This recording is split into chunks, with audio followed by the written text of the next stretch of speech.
And then I was reminded by my producers, were you in Blade? I was in. Oh, I wish I was in Blade. The first two movies are fantastic. I am in Blade Trinity, which. Motherfucker, are you out of your damn mind? Some motherfuckers are always trying to ice skate uphill. Trying to top ourselves. Trying to give the audience more than we gave them before. And Wesley Snipes was going crazy. About Wesley Snipes. He's crazy as a soup sandwich. Well, I think he just needed money. He was in a bad situation where he owed taxes, and the government, they put him in jail. If you just sit and watch Blade Trinity, it's a D-. It just doesn't work. But if you know what they went through to get that movie made, it is an A+. The fact that movie exists puts it above Citizen Kane. There's a lot of lore around, of course, the third part of Blade, which you directed. Yes. He wouldn't answer to anything but the name Blade, and he wouldn't come out of his trailer, and you'd walk by his trailer, and this wall of pot stench would just... While filming Blade Trinity, which is, Blade Part 3, that Wesley Snipes ended up choking the director. He tried to strangle the director one day. Literally tried to strangle him, physically tried to strangle him. Worst experience of my professional career. He resorted to he would communicate with Post-its. If you ran into Wesley now, do you think you'd exchange words? Is it that, would you try to bury the hatchet, or is it just too much? I don't know. There's only been one Blade. There's only ever going to be one Blade. Between the years of 2005 and 2010, I remember this trilogy of films that completely changed how and what I thought was cool. Imagine an 8-year-old with a trench coat and a sword down the middle of his back, wearing sunglasses at night. Yeah, that sounds really stupid now, but back then in my mind, it was the peak of awesomeness, which was all thanks to Marvel's resident vampire hunter, Blade. My first exposure to him was a blur, but I'm pretty sure it went something like this. One day my father and I were perusing the local Blockbuster, which is now defunct, when I spotted the coolest DVD cover I think I had seen up to that point in my life. For that one rental week, I watched that DVD again and again and again and again. So much so that my dad came up with the lie that they know how many times you play the DVD, so I needed to stop watching it because they would charge us more money. Dick move. Little did I know, but you can watch DVDs as many times as you want, and there's really no way to tell. And especially back in like 2009. And also, the man behind my beloved Hellboy 2: The Golden Army was behind this masterpiece too. Guillermo del Toro. Praise him. He was a director of Blade 2, starring Blade. I mean, look at him. Trench coated up, a sword, sunglasses. Yeah, this is the epitome of cool for an 8 to 10-year-old. Later on, I remember catching the first film several times on cable, after hours on Teletoon at night, which is basically the Canadian equivalent of Adult Swim. Or it might have been the actual Adult Swim on another channel. I can't remember. The point is, it was more Blade, shooting, slashing, and dicing up vampires into ashes. Eventually, I met a friend of my mother's. At this point in time, this was still back when people in their 30s and 40s had vast DVD collections, and while they did adult things in their overpriced apartment, they left child me to sit in their living room. Not being one to just sit and twiddle my thumbs, I looked through their shelves of DVDs, and that's when I found the Holy Trinity. Blade Trinity. I was able to sit down in front of the TV after borrowing it and getting home to finally watch the finale to my beloved Blade films. And it was everything I could have asked for. The logical conclusion. Blade fighting Dracula. Of course, it all makes sense. Or so I thought at the time. But those are just memories. And over time, they were left to rot and erode into the blank spaces of my mind. Fast forward roughly 15 years, and now as an adult, I know things that my child brain wouldn't even be able to comprehend. And I've done some reading, and I'm happy to present to you my analysis and breakdown of the trilogy that defined my childhood. 20 years after his last on-screen appearance in 2004's Blade Trinity, Wesley Snipes was able to return to the role of Blade in 2024 in Deadpool and Wolverine, to the surprises of audiences everywhere. But not me, since someone on Twitter spoiled it before I had the chance to go to the cinema. Seeing this character again portrayed by Snipes, cracking the same joke as he did 2 decades earlier, got me thinking more about the character himself. Some motherfuckers still trying to ice skate uphill. Since all I really knew about him was his 3 films and a couple episodes of the Spike TV show I had on DVD, Blade and the House of Chthon. You know what happens next. So during this video, we're going to go through a little bit of the comics, the films, and maybe even some of the TV show. We definitely go through the TV show. So we can get a well-rounded view of the character of Blade from all mediums, and my personal experience with the character. So let's start off at the beginning, his origin. They call him Blade, the vampire hunter. Killer. Originally debuting in Tomb of Dracula number 10 and returning in later issues, expanding on his role in bits and pieces throughout, Blade is British, born to a mother who was killed off by the white-haired vampire Deacon Frost. Due to being born from a woman who was attacked by a vampire, Blade is immune to vampire bites, and other than that, he's just kind of a guy. He's a dude. Dude being a guy. A guy dressed up in a nice grass green jacket with a bandolier holding his weapons of choice. Teak wood knives and stakes. His head holds some fancy yellow shades, and his signature afro is such a look. The color of this costume does change over time, but it's largely the same. Now, this version of Blade is a shadow of his current self, which was changed later on in 1998, the same year the first film premiered, to resemble the movie counterpart more. Still, his mother was attacked by Deacon Frost, a vampire who was posing as a doctor, leaving Blade with an enzyme in his system making him immune to vampire nibbles. He's still armed with his namesake wooden blades, but hey, he's dressed in black leather and he gets his signature katana. Also in 1998, Blade appears again in Peter Parker Spider-Man issue 8, looking exactly the same as he does in the film. In said issue, he is bitten by Morbius, the living vampire. Not even a real vampire. Morbius bites Blade, which then changes him into the Daywalker version of the character that lives on through to today. Now, even though we haven't talked about the film yet, it's an impossible task to talk about the character without mentioning them, because they were pivotal to popularizing the character among the general public. So, without further ado, let's get to them, eh? Blade! When the 90s hit, there was a superhero movie boom, like crack in the 80s. After the success of Tim Burton's Batman, everyone was trying to get in on the next box office smash. Roger Corman, the industry titan behind New World Pictures, had acquired the rights to Marvel and was developing several projects based on the children's characters. Some included Black Panther starring Wesley Snipes, yes, the guy who eventually would go on to play Blade, and some others were Doctor Strange, Ghost Rider, Fantastic Four, and Blade, with rapper LL Cool J in the titular role. Now, none of those would have looked good if they had come out at the time. Ghost Rider probably would have been a man with flames on his motorcycle helmet. To be fair, the Fantastic Four film was made, but unreleased, in what seems to have been a plot to get more interest in producing larger comic book related films and projects. Luckily for us, none of that panned out, and instead, Blade found a home at New Line Cinema, the house that Freddy built. Acclaimed writer, David S. Goyer, behind a shit ton of comic book media you've seen, was then to work on Blade. One day I'm gonna make a video about this man, because honestly, I feel like he's done some really amazing work, but he's also had his hand in some ass too. Extremely talented, but we gotta acknowledge some missteps. I remember reading Tomb of Dracula, which was the Marvel comic that Blade first appeared in. I think he showed up in 72 or 73, and I would have been 7 years old. And I remember going down to the local drugstore and grabbing one of the Tomb of Dracula comics off the spinner, and I just thought Blade was the coolest character I'd ever seen. And I love the fact that he was so much darker and more brutal than Captain America. He just seemed completely different, to inhabit a different kind of world.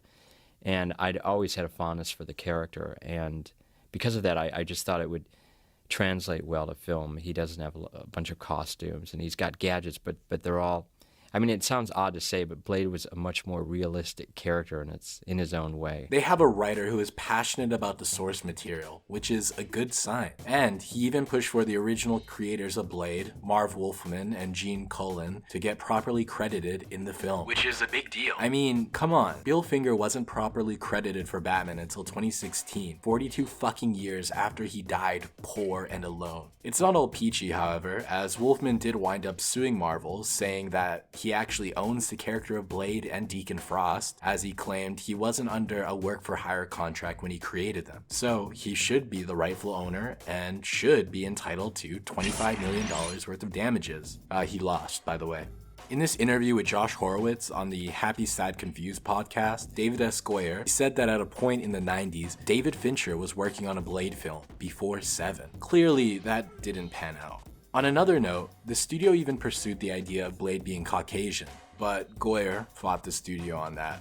As a runner-up prize for not being Black Panther, Wesley Snipes got the role of Blade, the second pick behind Denzel Washington. There's this quote where studio head Mike DeLuca gave quotes for the budget based on who was casted as Blade. That seemed to be bullshit though, because he said $35 million is if they got Snipes, but in the end the budget was $45 million.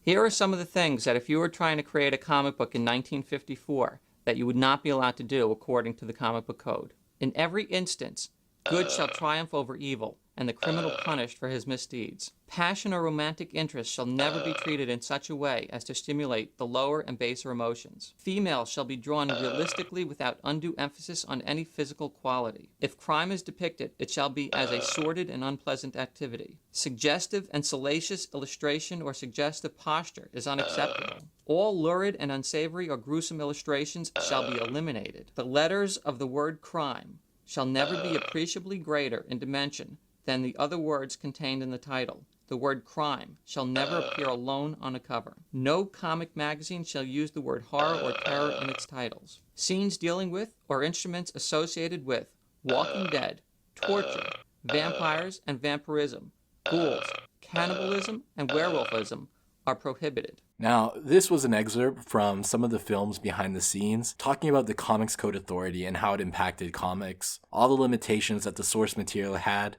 At that time, though, it was the intense and edgy 90s, so Blade was going to be different.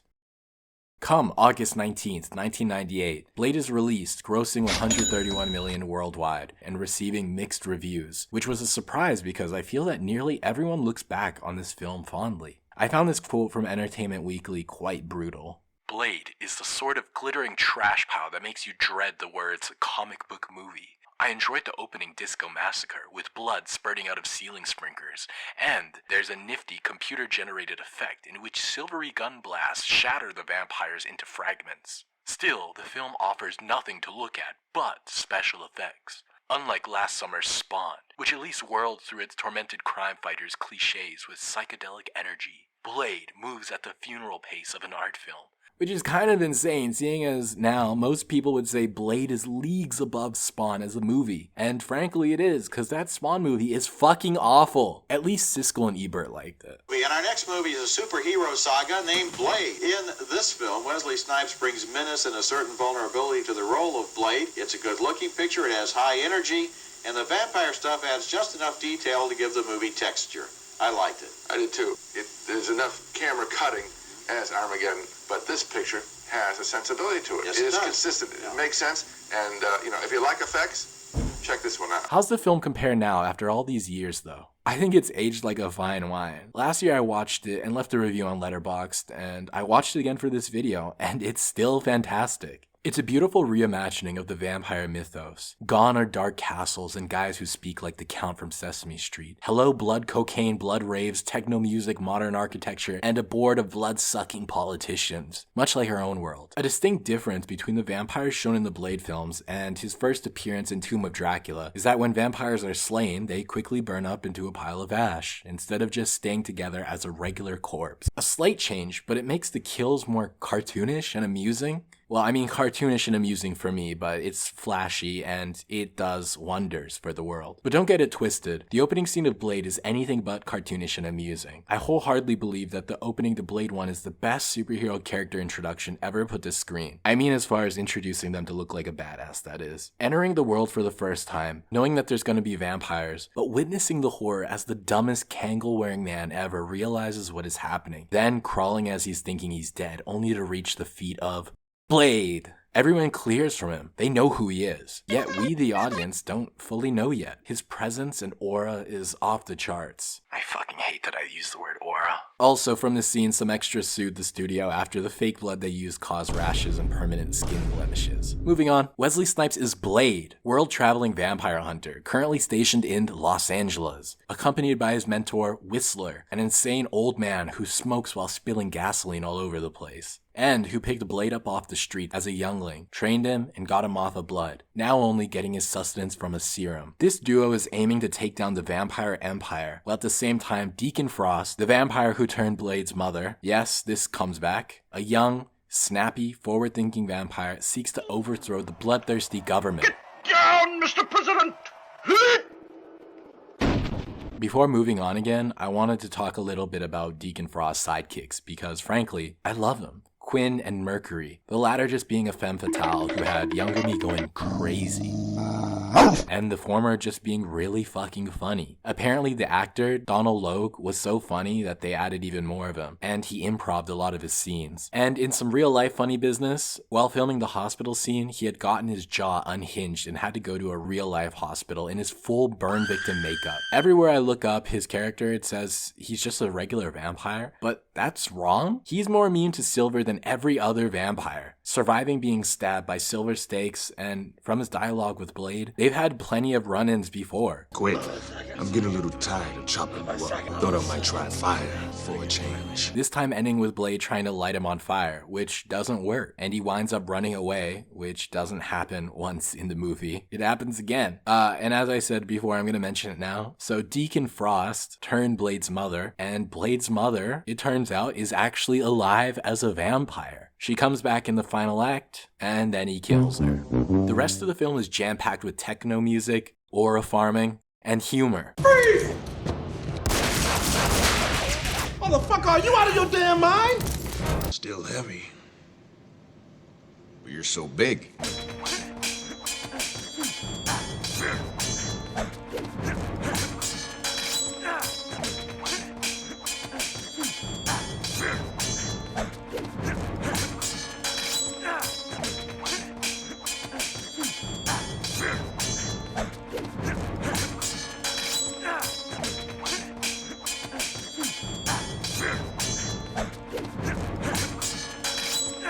The look into the dark underbelly of a world with organized vampire crime is such a breath of fresh air. The whole idea just opens a whole can of worms, where we understand that the vampire government tries to keep a low profile, so the human government, who seemingly knows of their existence, leaves them alone. The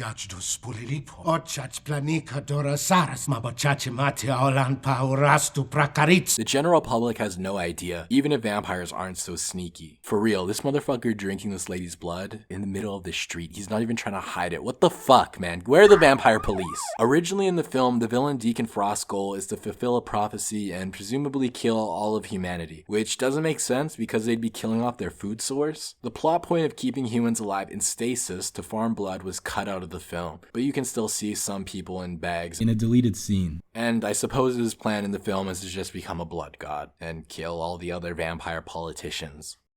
In the end though, the vampire politicians are shot in the head with lightning, and what I can only describe as the skeletal vampire souls rip out of their bodies and fly into Deacon Frost after completing the ancient blood ritual with Blade's blood. The final fight consists of a sword fight between Frost and Blade, but we know that the original ending was one where Frost transforms into a giant blood tornado god thing, swirling around as a tornado with his head popping out. This original ending was not received well at all in test screenings and was finally changed to the ending we're familiar with. Frost is hit with the vampire Kier and blows up like a goddamn balloon. The last thing I want to mention about the first Blade movie is the original ending. So the movie features a character who's a doctor, a blood doctor, and she's such a good goddamn blood doctor that after Blade saves her from turning into a vampire, she cures vampirism. Yeah, she fucking cures vampirism just like that. And in Blade's darkest hour, Miss Blood Doctor lets him get a little sip of blood to fully power up and defeat the god-level Frost. After the fight of clanking swords is finished, and the greatest goddamn Blood Doctor stands next to the greatest goddamn vampire hunter in the world, they stand tall on the roof when the film cuts to Russia, where Blade ends on a thrilling note. This wasn't the original ending though. The original ending had Blade and the Blockter, Blood Doctor for short, standing on the roof when Blockter points out to the distance and sees a man standing on a roof.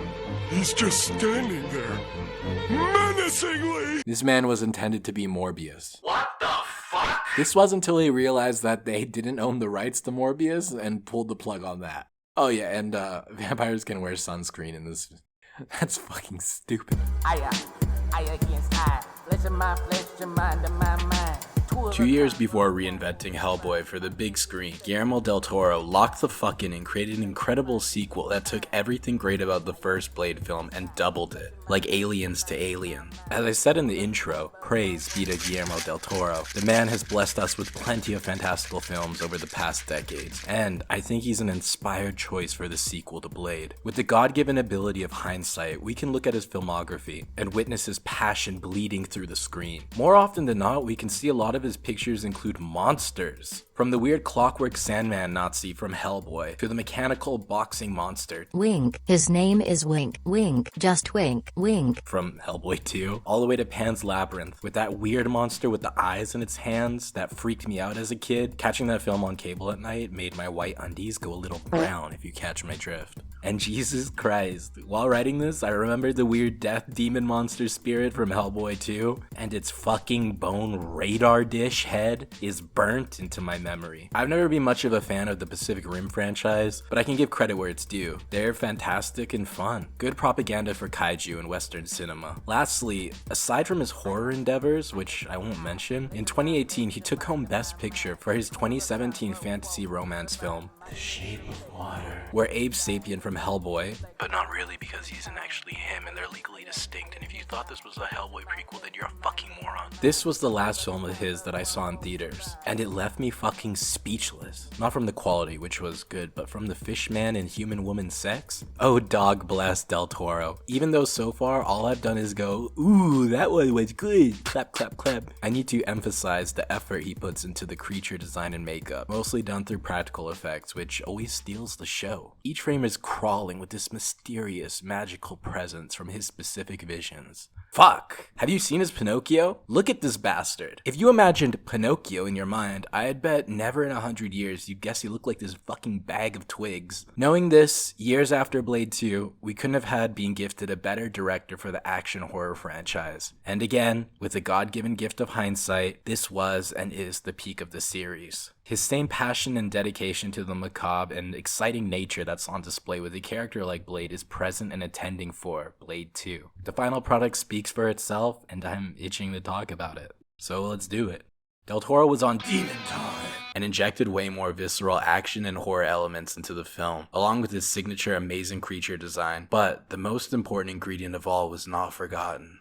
Love. This time Blade is in Europe when he is recruited by vampire royalty to join a tactical team tasked with eradicating a new kind of vampire, dubbed Reapers. These new ultra vampires are a problem as they feed on not only humans, but regular vampires as well, and they reproduce faster than a couple of Catholic kids fresh out of high school. Del Toro wasted no time re-immersing us into the world of Blade. However, this time the action has a more frenetic quality to it. As visual effects had evolved a little, CGI was easier to use. Despite it not being absolutely incredible in the movie, it's used sparingly, and the practical stuff still dominates a majority of the film. I love when a film has a specific color that it's coded to, like the Batman being red. Blade 1 didn't have this really. I mean, you could say that it's red the way that the title cards and credits were. But I appreciate Blade 2 being so dedicated to having Europe or Prague or wherever it's set in being yellow. It helps the feeling of the sets feel more foreign and aged. Speaking of the sets, they're incredible as well. We see more vampire nightclubs and an updated approach to vampire castles. This huge compound made of modern architecture with pipings of blood and crummy old warehouses that look like they'd fit in an Assassin's Creed game. Everything about how this film looks screams a clear vision. This time around, the budget was increased to $55 million. A bit more, but I'd say it was worth it. The box office was able to pull in a tad bit more, $155 million worldwide. Small growth, not huge, but I mean there is growth. There's no drama around this film, so all we can do is talk a bit more about it. Ron Perlman is here, and his character is what would have happened if the studio made Blade a white guy in the first film. Another character named Scud, or Skidmark, was the coolest guy behind Blade to me when I was a kid. He's just an easy-go-lucky guy who loves to smoke weed, but he's a traitor and the guy gets blown the fuck up, which always makes me laugh. Also, the sexy vampire ladies are still present. In the film, we get a clear look at vampire royalty having the Emperor look more Nosferatu-esque, literally having blue blood when he's disposed of. Due to his age, he also doesn't just turn to ash, he becomes stone and crumbles. Small details, but the effect works so well. We can see that he has a ruthless nature that was probably cultivated over the centuries, and due to him being so fucking old, the byproduct of that being that he's willing to sacrifice his children like it's nothing, which ultimately is what does him in. He also eats red blood jello too. Fine dining. The film was received better than the first. This time, Roger Ebert gave it a 3.5 stars out of 4, calling it a rather brilliant vomitorium of viscera, a comic book with dreams of becoming a textbook for mad surgeons. He praised the creature design, specifically the Reapers, calling them masterpieces, also saying the movie is an improvement on the first film, which it absolutely is in every regard. Sadly, as I stated before, it didn't make much more than the first, which definitely had hurt the future for the character. Overall, the more outlandish parts of the world are exaggerated in this film, and it works fantastically. The imagery of packs of Reapers crawling on walls and in the sewers is so incredible, and Skidmark's fight inside his van is iconic to me. The appearance of a Reaper with its head in wraps will always be stuck in my mind. Blade 2 is a perfect example of a sequel recognizing what made the original great and building off of it in every way. And apparently, under Guillermo del Toro's lead, there hasn't been any reports of drama behind the scenes, so this segment is going to be pretty short. Now, this movie, it remains in my personal experience the best shooting experience I ever had. And this is a last-minute addition, but I wanted to mention there's a comic adaptation. It follows the exact same plot points from the film as it was based off the screenplay by Goyer. It was written by Steve Gerber with art by Alberto Ponticelli, or Ponticelli. I'm not gonna sugarcoat this, the comic is worse. Somehow it doesn't have the same vibe or feel of the streets of Prague like the movie does. And I guess that's just a result of the medium not being able to compete with actual film streets. I don't think that's entirely true though, as with some small details like the head Reaper Nomax design in the opening being him in just a hoodie and a baseball cap, different from the tattered coats that he wore in the film. It just doesn't have the sauce. In the beginning of Blade 2, after the action sequence, Blade finds Whistler, now turned into a vampire, on the brink of death after the events of the first film. In the comic, when Blade finds him, he puts up more of a fight, when in the movie at the start, he's barely alive, before Blade turns him back into a human. And look at this pose though. What the fuck is he standing like that for? The pacing in the comic feels breakneck when compared to the movie, like when Blade meets the Blood Pack, the tactical group of vampires that was tasked to take down Blade, but instead worked with him in the film to take down the Reapers. Anyways, when Blade meets them, Hellboy tries to kill him. In the movie, Blade taunts him a few times, getting him to try and make a move after being humiliated. But in the comic, he taunts them once, and Hellboy immediately launches and misses by far. The comic could have done with a few extra pages of dialogue, I think. But like in my other videos, I guess this is just a byproduct of being additional material to a film, which is not worth much, honestly. With a film this good, I guess it's hard for a comic to even try and recreate a fraction of the beauty. Honestly, spare yourself the trouble and never read this. The movie will take longer to watch, but it's significantly better. It's the beast of the blowing sin. Unleash the beast within. I walk around with the strength of 100 men.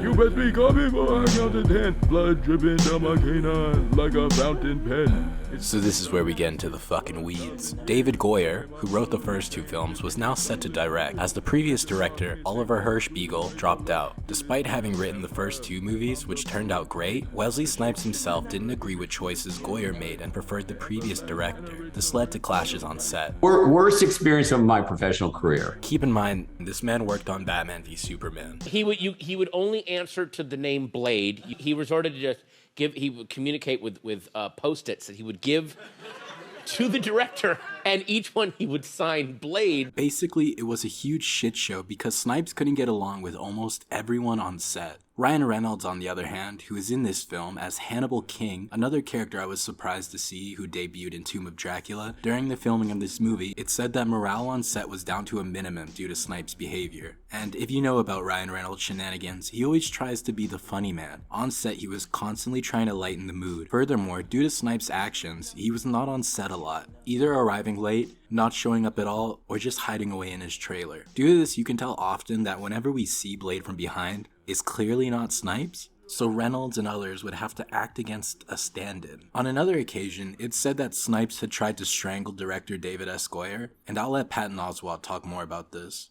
He tried to strangle the director one day, literally tried to strangle him, physically tried to strangle him, and then that night we went out, we were all drinking, and Ron Perlman was there in Vancouver doing another movie, so we were at a strip club, and there were all these bikers there, so we went up to the bikers and said, hey, if we give you guys a bunch of beer, will you just come in tomorrow just in a phalanx around the director just to freak Wesley out? So we went in the next day with this group of bikers around the director. They just stood around him all day. But I was like, Wesley, could you? Back after Blade 2, Hellboy was on set for Blade Trinity. It's worth noting that Snipes denies this accusation now, so it's purely a finger-pointing situation. Snipes was under stress at the time as he was dealing with legal issues. He didn't pay his taxes for several years, and he would eventually go to prison for that. Him being an asshole on set is probably what everyone knows about this movie.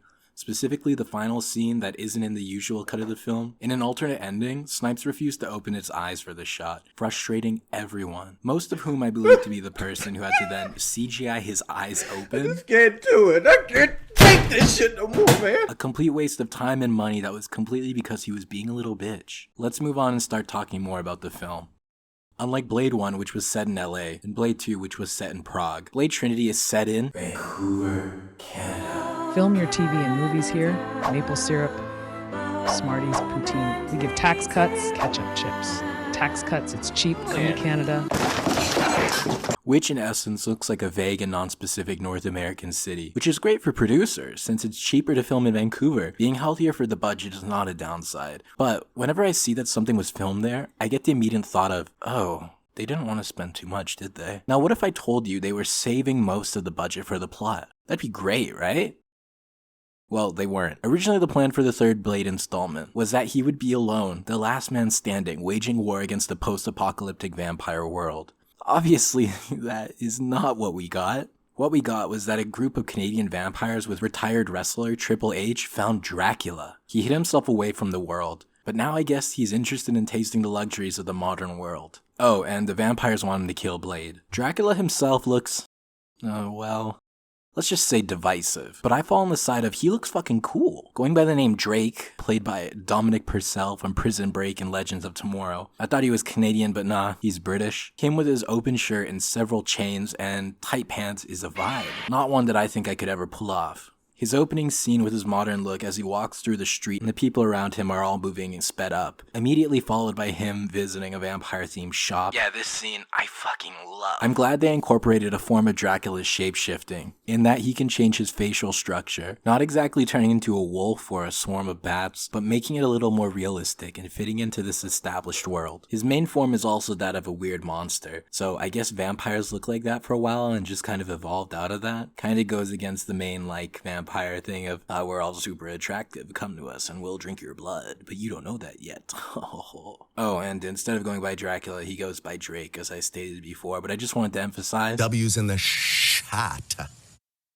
W's in the shot. His name is Drake, and he's a predator. Just like the great white shark, this guy has never had to evolve. The vampire villains are headed by Danica Talos, played by Parker Posey, who for some reason in the movie is in an intimate relationship with her brother. No reason for this as well, they just kind of added it in. Never at any point in the film is it like, oh my god, I'm gonna save you, or you killed my lover who's also my sibling, you son of a bitch. Never comes back. There's little to no reason. Well, I mean, there is no reason for it to be in there.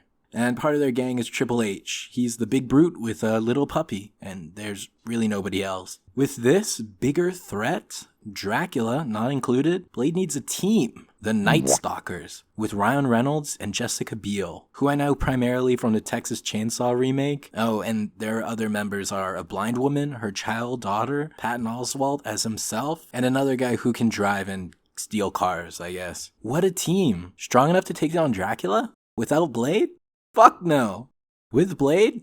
I guess. But Blade did it mostly by himself. The Night Stalkers aren't just a group of people hunting vampires. They're a group of people hunting vampires with a plan. A group of people with a plan to make a virus that will kill all vampires. But they need Drake's blood since it's pure, not diluted. Does Blade's team have a Whistler?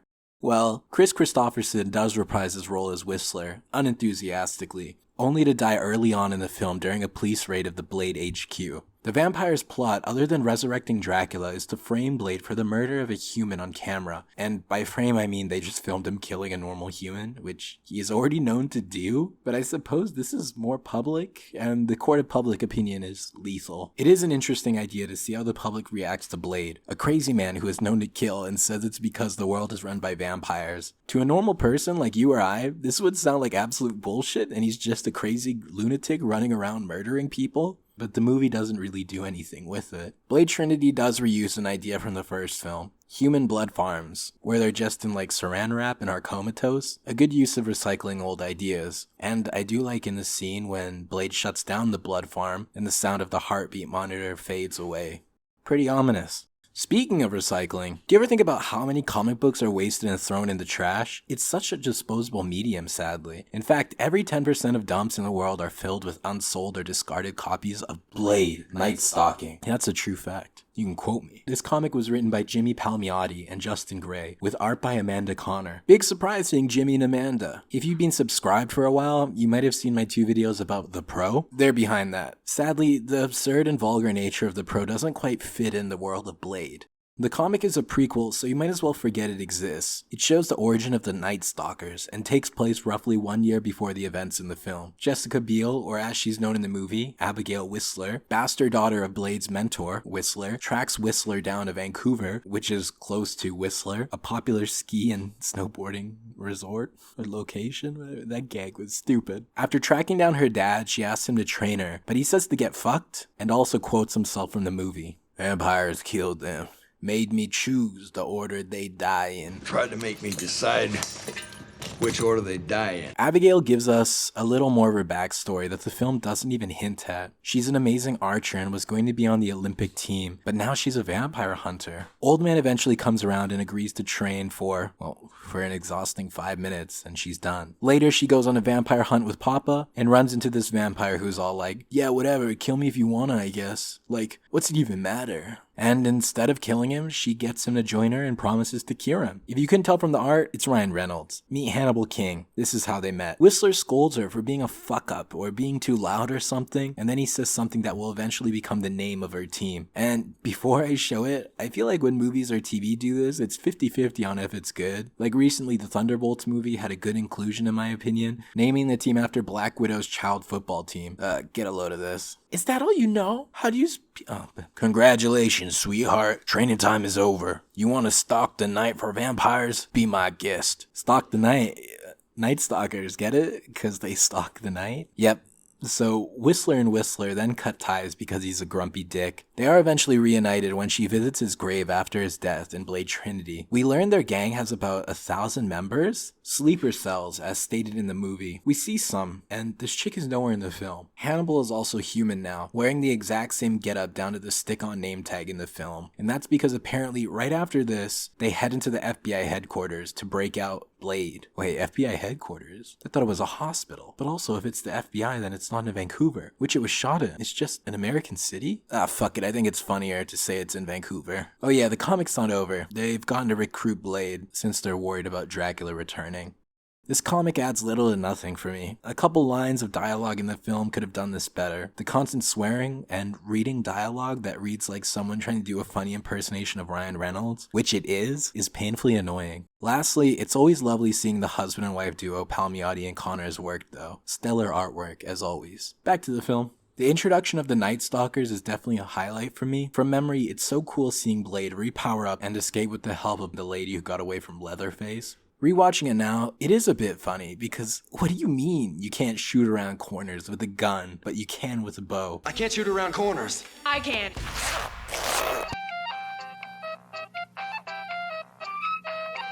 And are they shooting cops? Okay. This sequence finishes off with a CGI Blade jumping from several stories and doing a superhero landing, which I love. Throughout the rest of the film, we see the Night Stalkers going around during the day, stalking familiars to get information about Drake. They murder a human by dropping him off a parking lot after getting a lead on Drake, which leads them straight to him. Drake stabs People Magazine's 2010 Sexiest Man Alive, Ryan Reynolds, and bolts into an on-foot chase scene between Blade and Drake, while Ryan Reynolds gets cream pie side and the chest. The chase itself is pretty good, at least to me, as Blade and Drake are just smashing through walls in what seems to be entire apartment complexes made out of cardboard. In the end, Drake gets away as Blade saves a baby.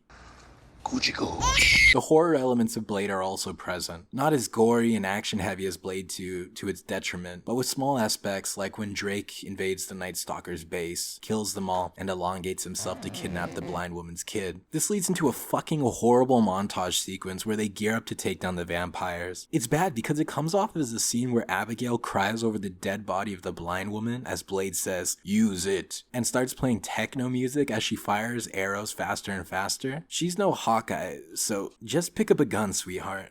Looking back at Blade 1, in the scene after Whistler's death, Blade is in a somber mindset, showing some sort of taste. Finally, in the end, Drake dies after having a boring fight with Blade. The virus is made and is dispersed, killing the vampires, and Drake leaves Blade with a parting gift, which, in most versions of the movie, is that he shapeshifts into Blade so the police think Blade is dead for good and are off his tail, / he's exonerated, I guess. Another way to look at it is that Dracula's dying gift is doing blackface.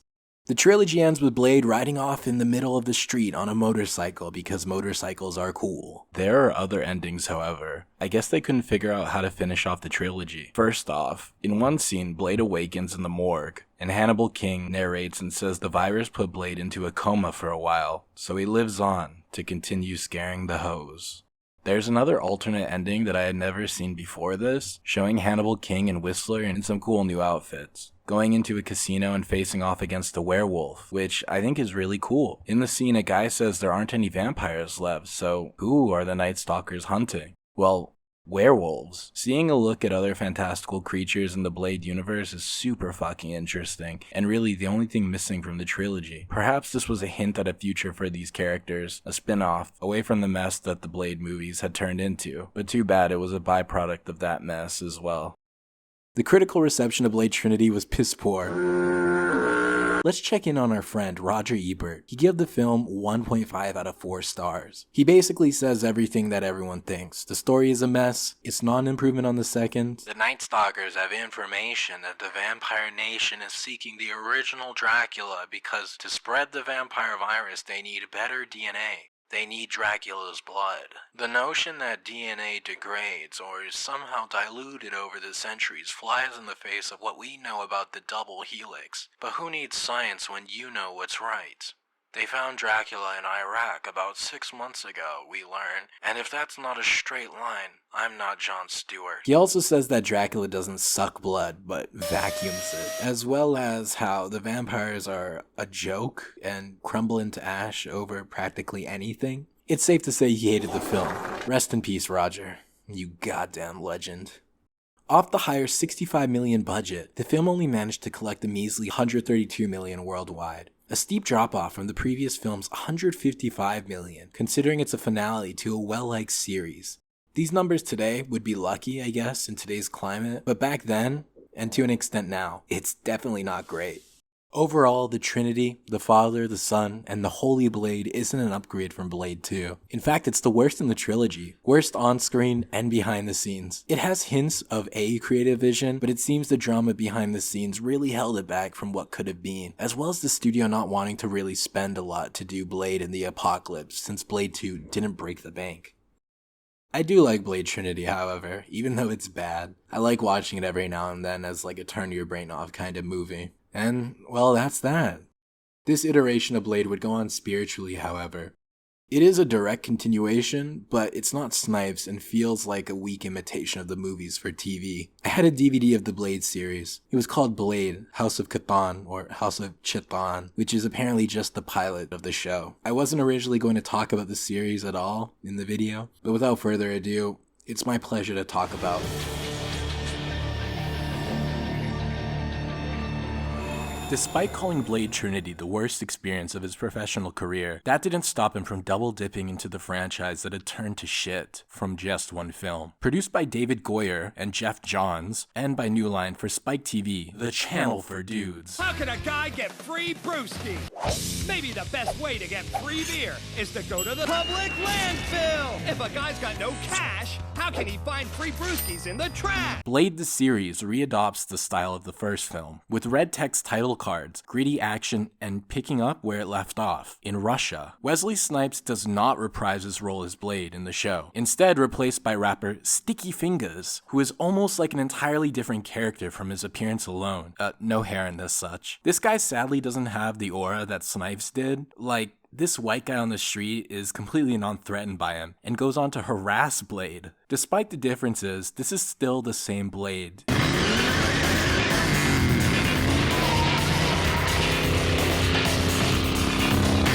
And canonically takes place after Blade Trinity, as characters like Summerfield the Blind Lady are mentioned by name. Most of Summerfield's notes were destroyed. Along with her inhaler. They don't add any explanation about where Jessica Biel or Ryan Reynolds are, but they're anywhere but here. Instead, Blade has a new sidekick, tech-savvy Asian man, Shen, and a recently returned soldier from Iraq, Krista. The show was shot during 2005 and premiered in June 2006. It aired for one season, roughly 2 years after Blade Trinity was released into the wild. It hit a solid 2.5 million viewers during the premiere, which was the most watched original series in Spike history. It wasn't able to continuously hold these numbers, as they went down over time, and critical reception was great. I'm kidding, it was bad. The series sits today at a Rotten Tomatoes score of 50%. The series feels cheap, mostly taking place in Detroit, but really it's just Vancouver again. I didn't need to check because I've seen these streets so many times growing up, and just like in the Flash TV show, a lot of the series seems to take place in the same alley. Literally every episode has a sequence which takes place in the same alley, but it's presented as a different place. Also, different locations from Vancouver are presented as being Europe, which it absolutely doesn't accomplish. I won't judge the action too much since it's a TV show, but some of the props don't work sometimes. Like the serum Blade takes is also taken by Krista after she is turned into a vampire. However, when she uses it, the liquid doesn't go down and just shakes around. But later on when Blade uses it, the prop works correctly. What's going on here? Also, I thought the makeup in this bit was really funny. David Goyer wrote the script for the pilot, and you can tell, because it's alright. But after the two-parter pilot, which was sold on DVD as a movie in itself, titled House of Catan, which is how I know of this because I had it, the quality of the show fluctuates. Some ideas are really interesting, but other choices make the show feel lackluster. For example, vampire ash is a hot commodity, being used as a drug in the city. It gives the user the powers of a vampire, with the thirst as well. So there's addicts running around addicted to vampire ash. Really cool, but it doesn't really do anything with it. Blade meets the supplier and says good job and lets him live. Episode 4 centers around a group of vampires called the Bad Bloods, who were turned by Blade before Whistler got him off the streets. This was super interesting. I personally never gave a second thought about the victims of young Blade, but here they are, carbon copies. Not daywalkers, just vampires who even copied his tattoos. Oh, and Bokeem Woodbine is here. I finally learned his name for this video. I see him everywhere, but I've never heard his name. Did you know it? He was in the Halo show as well. During the pilot, there was a name that popped out and I immediately jumped up. I know what that is! Avi Arad, longtime producer on multiple Marvel projects, most famously Spider-Man. He's done a lot of good work enlarging Marvel's presence in the public eye through adaptations, and he's also done a lot of harm to franchises like Spider-Man, strong-arming Raimi into including Venom into Spider-Man 3. There's a couple more aspects I want to mention about the show before moving on.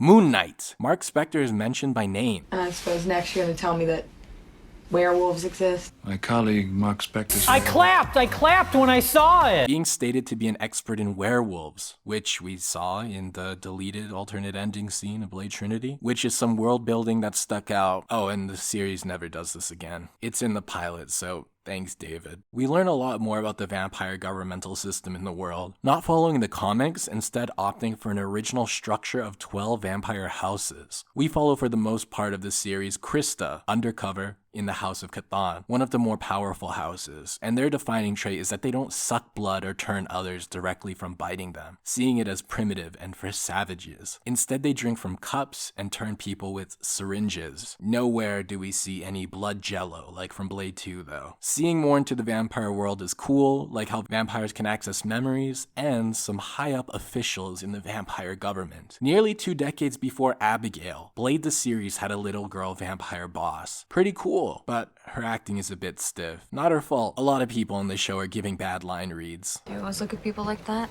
Like what? Like you want to kill them? If I wanted you dead, you'd be. What was all that back there? Hello, I have a right to know what's happening to me, damn it! Let's discuss Dr. Vanna first. You're here now. Yes, I am. Krista? Mom, we're gonna get you out of here. I'm a little busy, sweetheart.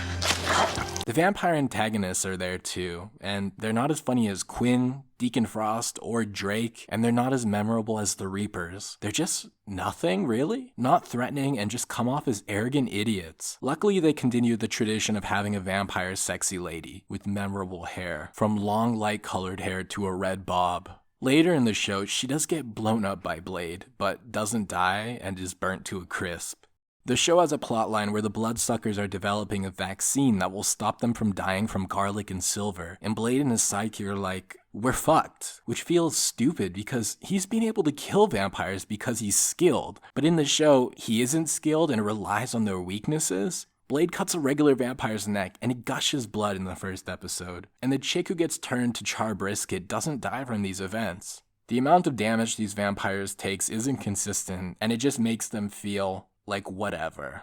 If you get the chance to watch this, I'd recommend staying away as it's fucking stupid and a little boring. But fuck my opinion, if you want to watch it, go for it. It felt like a waste of time and didn't live up to the movies. Even though Goyer wanted the show to feel more like a mob movie, Blade the series is the Penguin to the movies being like the Batman. And what a horrible comparison. I'm sorry, Matt Reeves. Motherfucker!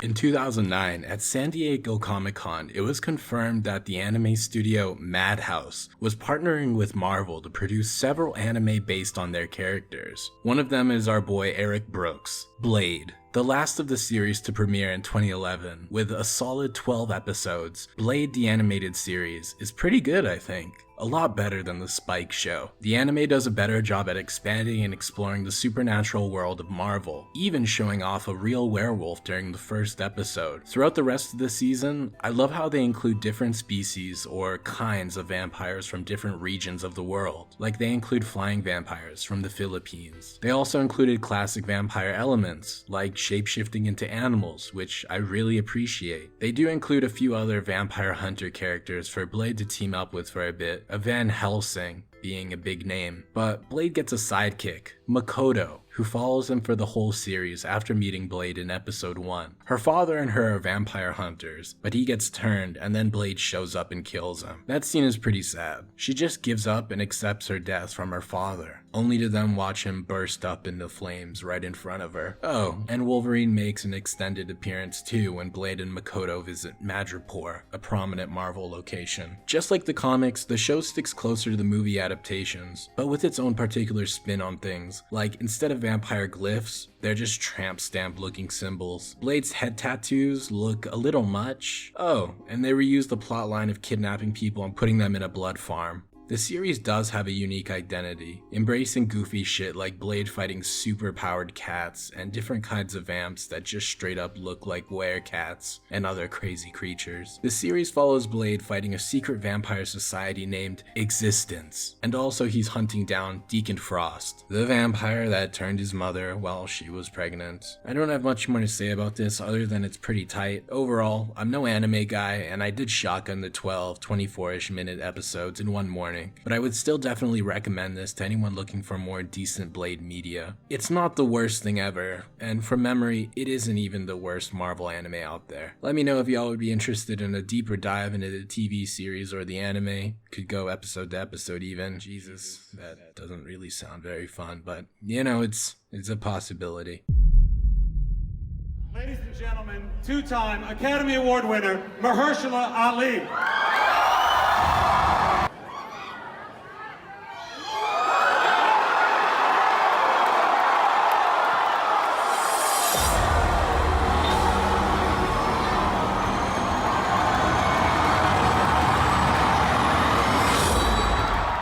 2019 at San Diego Comic-Con during their Hall H presentation, Marvel showed off several of their upcoming films from Phase 4, like Doctor Strange in the Multiverse of Madness and Black Widow. But what nobody expected was the final secret reveal of Blade, starring Mahershala Ali. I fell in love with this man after his performance in Moonlight. What a pleasant surprise. Am I right or am I right? Well, that announcement was 6 years ago, and we all remember going to the cinema to watch the new Blade reboot, right? Oh wait, we didn't. Let's check Marvel's official page about the film. www.marvel.com/movie/Blade. Okay, so we have the logo and it's starring Mahershala and... nothing. 6 years with nothing to show. There's gotta be more to this. Alright, okay.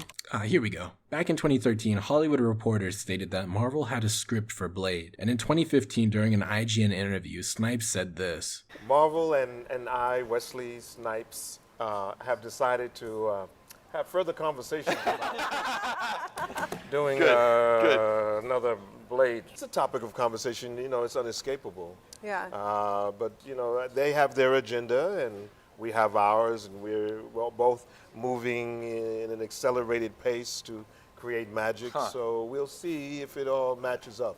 There's a strong possibility. So the guy is clearly still interested in being Blade, but he was like 53 at the time, so maybe he's aged out of the role a bit. I mean, Hugh Jackman is like 70 years old and is still doing Wolverine, but perhaps the studio was looking for someone younger as it would be a better fit for an ongoing universe. No other news about this came out until the 2019 reveal, but in 2021, we did get the MCU's first Blade appearance in the smash hit universally loved Eternals. During the post-credits scene, Jon Snow's actor...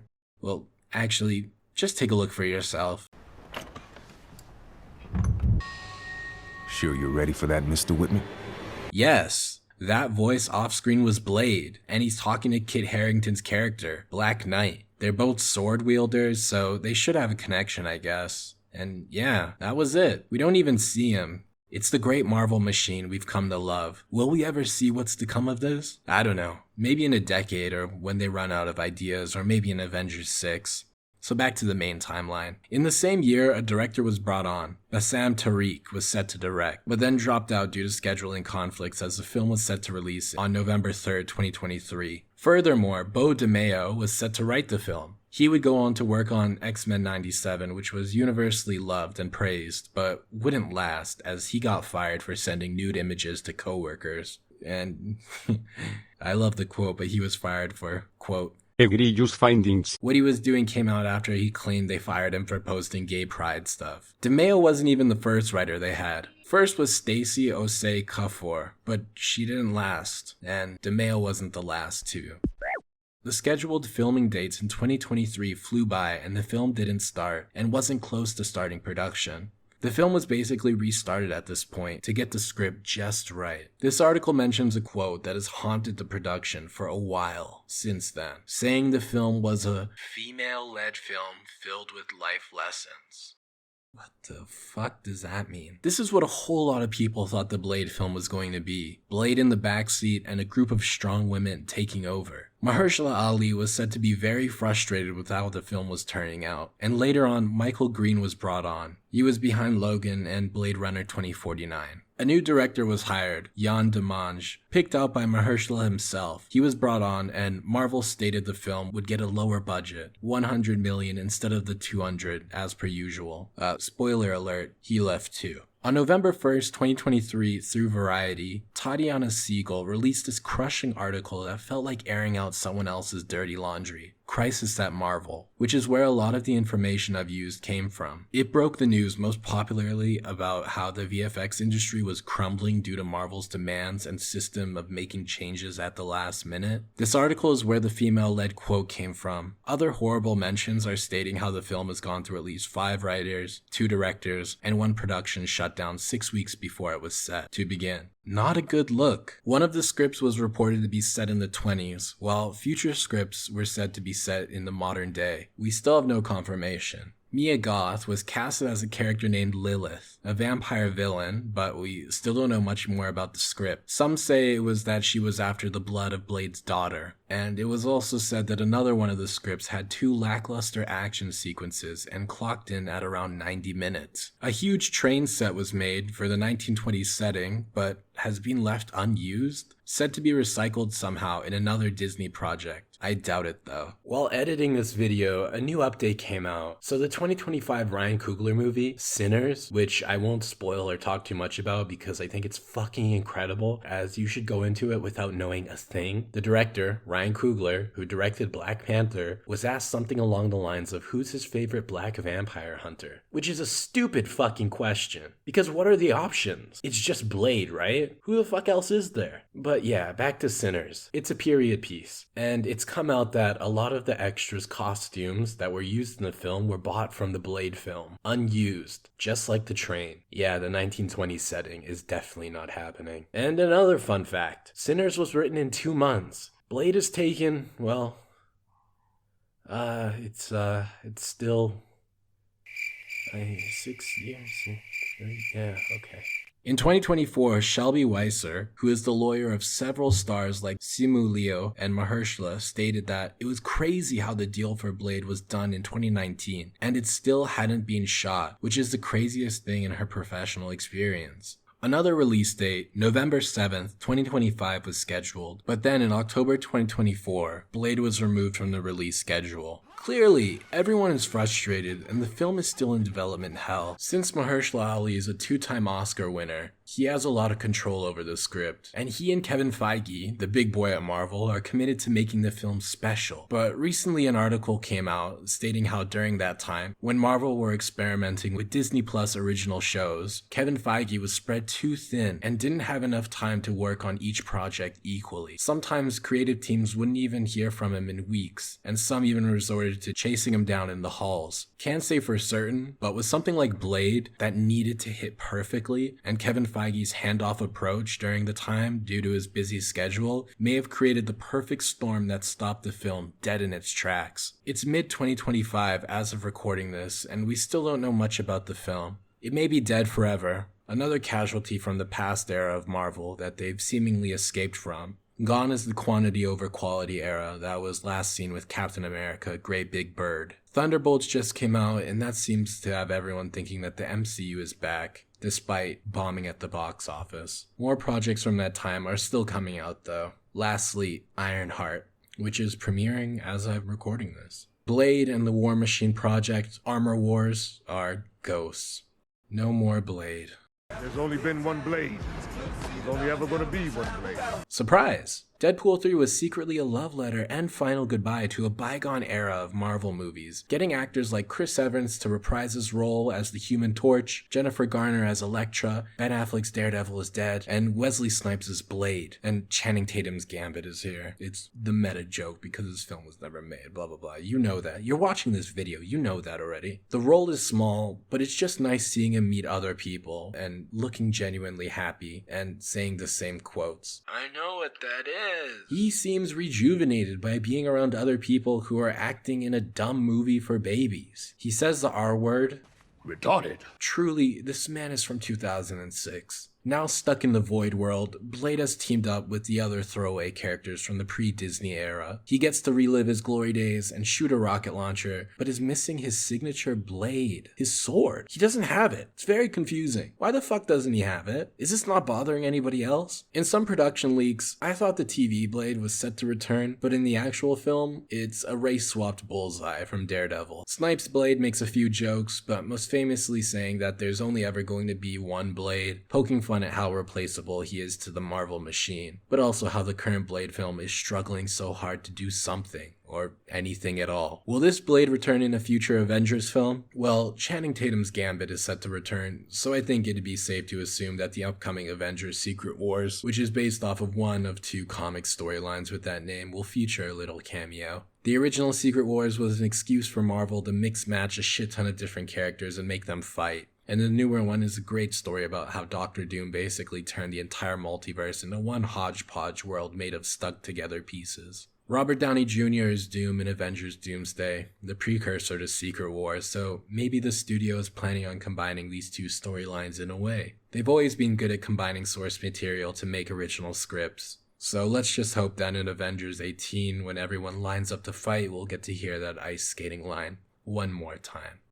And well guys, it's about that time. I wanted to talk about Blood Hunt, the comic event where Blade takes over the world and kills a bunch of people, but I'll leave that to you to read. I did talk about it a little during the end of my Nemesis video, so go check that out if you want to hear how I think Mark Millar fucked up the comic industry and how Blade is connected to that. Overall, Blade as a character to me isn't a very deep one. He's just another vengeful hero like Batman, looking to find justice after an injustice was done to someone they love. In Blade's case, it's more cut and dry since vampires are meant to be evil, death-eating blood drinkers. The movies, and to some extent TV shows, raised me. He was truly one of the first superheroes that made a lasting impression on me as a person. The dent he made wasn't big, but it was big enough that I still look back on him and his sunglasses at night activities as core memories to my childhood.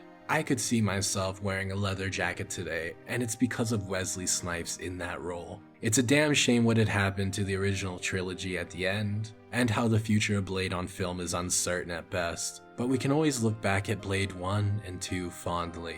Maybe one day we'll see someone else take up the mantle and wear some sick sunglasses, not just a pair of regular Oakleys like in the TV show. Man, those look fucking stupid. A proper big budget, vampire slashing, ash burning, and fun affair. Blade's legacy may be forgotten one day, but not yet. He's getting a video game, and he was asleep on Marvel Rivals, but he's woken up and will become a playable character, I hear. I don't know, I don't like that game. So if there's something we can always remember about Blade, and that you can take away from this video, it's that Blade was the first black-led superhero film. Black Panther can eat shit. Just kidding, it was Steel. Just kidding, it was Spawn. Just kidding, it was Blank. Just kidding, it was the Meteor Just Man. kidding, It was just kidding, it was Suck my blade, motherfucker. Blade. Guys be so stingy, they might think I'm European. They watch the way I walk and